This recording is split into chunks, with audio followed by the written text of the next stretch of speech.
Alright guys, today we're going to be removing the power steering gear and the power steering pump from my 1987 F-150. My power steering gear is leaking a lot of fluid along with the power steering pump. It's definitely starting to show its age and I'd like to get it rebuilt. So let's get to it. I'm going to start off by putting a drain pan directly underneath the front differential since most of that fluid is going to come down right on top of it. And as you can see, it's already starting to make a mess. I've only had the truck in here twice and this is the mess it keeps creating. Next up, I'm going to go ahead and remove the intake hoses in the fresh air duct.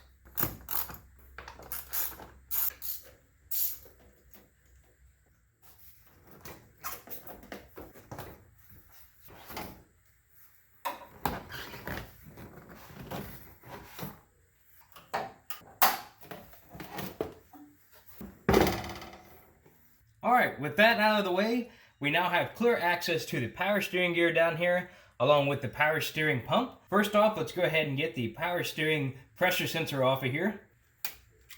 These tabs are broke on this connector, so mine just pulls right off. And using a 5/8 flare wrench in order to take off the power steering line at the power steering pump.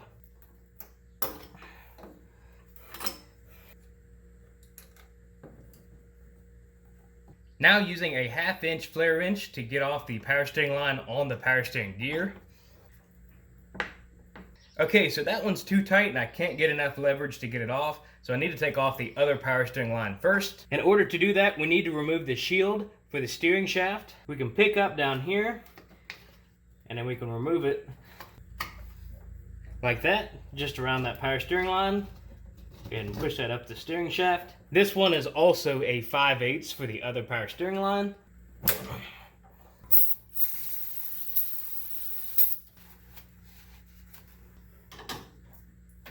With that line disconnected, I'm going to go ahead and put a paper towel underneath it so I can move it out of the way safely. Now back to the original line. There we go. Now go ahead and just remove this power steering line.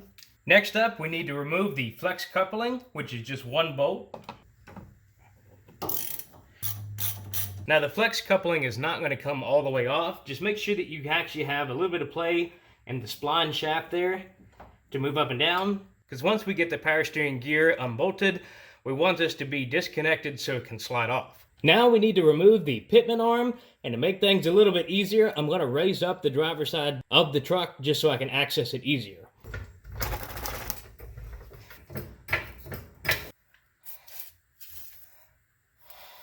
Using an 1 5/16 socket,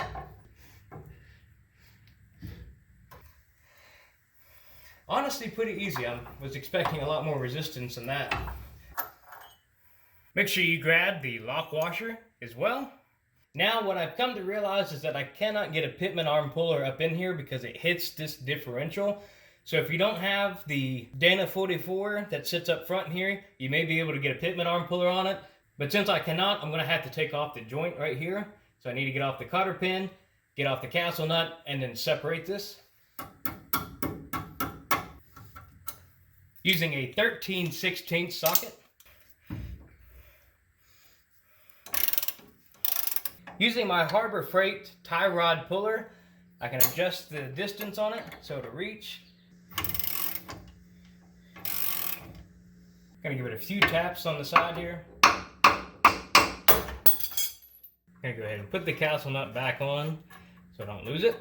With the steering gear supported, just in case it falls, we can go ahead and remove the last 3 bolts on the inside of the driver wheel well on the frame. We can go ahead and give them just a couple little taps as well.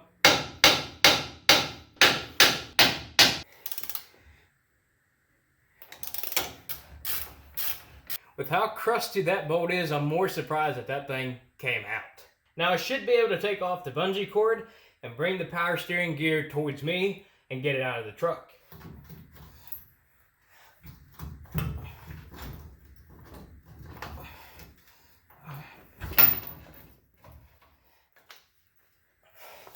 And there we go, the power steering gear is removed.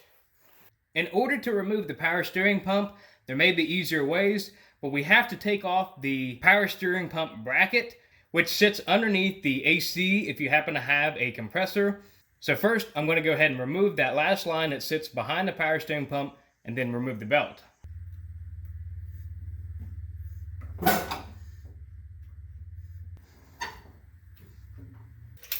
To remove the belt, using a 5/8 socket on the tensioner, we can pull it towards the passenger side to relieve the tension and slip the belt off the tensioner. And also, if you don't do this often, map out where the route is supposed to be for your belt before you take the belt off. Moving along, we have the power steering bracket that we need to remove. I'm going to start by removing the 2 bolts at the bottom of my AC bypass pulley.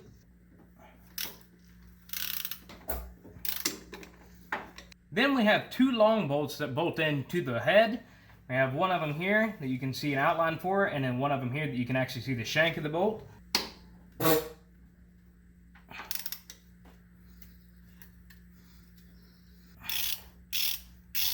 Then below the 2 bolts that we just took off of the head, there's one directly in the middle of the power steering mount. I was not aware until after I got this power steering pump out that there's actually an extra bolt that's supposed to be here, or actually a stud with a nut that sits on this side. But you have the 2 here that sit underneath my AC compressor bypass pulley. You have the 2 that screw into the cylinder head here. You have one of them that sits here that bolts into the block.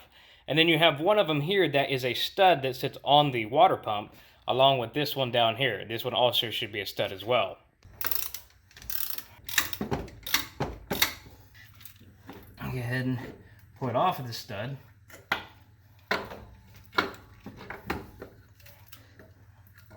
And my oil pressure line, I have to get it around here. And there we go. The power steering pump is now out. And that concludes the video of the power steering gear and power steering pump removal out of my 87 F-150. As always, if you have any questions, comments, or concerns, please leave them below. If you'd like more videos like this, please subscribe.